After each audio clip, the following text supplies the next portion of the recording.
नमस्कार,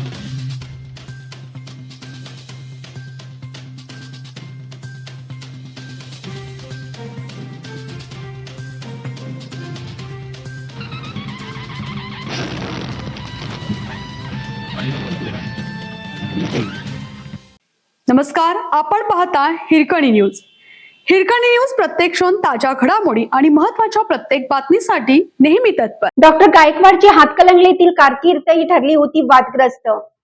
गर्भलिंग निदान व तपासणी करून स्त्री भ्रूण हत्या प्रकरणातील संशयित आरोपी डॉक्टर चंद्रकांत गायकवाड काही काळासाठी हातकणंगले येथील ग्रामीण रुग्णालयात सेवा बजावत होता. त्यावेळीही त्यांनी येथील शासकीय रुग्णालयात सर्वसामान्य गरीब रुग्णांकडून पैसे घेतल्याच्या अनेक घटना घडल्या होत्या. त्यामुळे त्याची तेथील कारकीर्द ही वादग्रस्तच राहिली होती. 1996-97 या कालावधीत डॉक्टर गायकवाड हातकणंगले ग्रामीण रुग्णालय मुख्य वैद्यकीय अधिकारी म्हणून कार्यरत होता.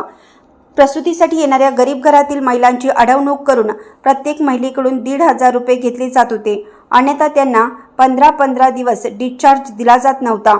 तत्कालीन काळात शिवसेना भाजप युतीचे सरकार असल्यामुळे याची माहिती तालुक्याच्या शिवसैनिकांना मिळाली. त्यावेळी शिवसैनिकांनी दवाखान्याला भेट देऊन वस्तुस्थिती जाणून घेतली व गायकवाड विरोधात तत्कालीन आरोग्य मंत्र्यांकडे तक्रार केली. त्यानंतर त्याची वरिष्ठ पातळीवर तपासणी करण्यात आली. स्त्री भ्रूण हत्या प्रकरणी डॉक्टर गायकवाडला सोमवारी करवीर पोलिसांनी शाहूपुरीतील 3 मेडिकलमध्ये नेऊन प्रत्यक्ष तपास केला. पोलीस निरीक्षक रवींद्र कळमकर यांनी या 3ही मेडिकलमधून डॉक्टर गायकवाडच्या नावाने असलेल्या बिलांची पडताळणी केली. यामध्ये 100 बिले गर्भपाताच्या किटची असून याचे GST सह पैसे गायकवाडने भरले आहेत. काही रोख तर काही ऑनलाईन पद्धतीचे व्यवहार असून बिलाच्या प्रत पोलिसांनी ताब्यात घेतल्या आहेत. याच दुकानातून ऑपरेशनसाठी लागणारे इतर साहित्यही गायकवाडने खरेदी केलं. मेडिकल दुकानदार आणि गायकवाडची समोरासमोर 3 तास चौकशी केली असून नजीकच्या काळातील CCTV फुटेजही ताब्यात घेतलं.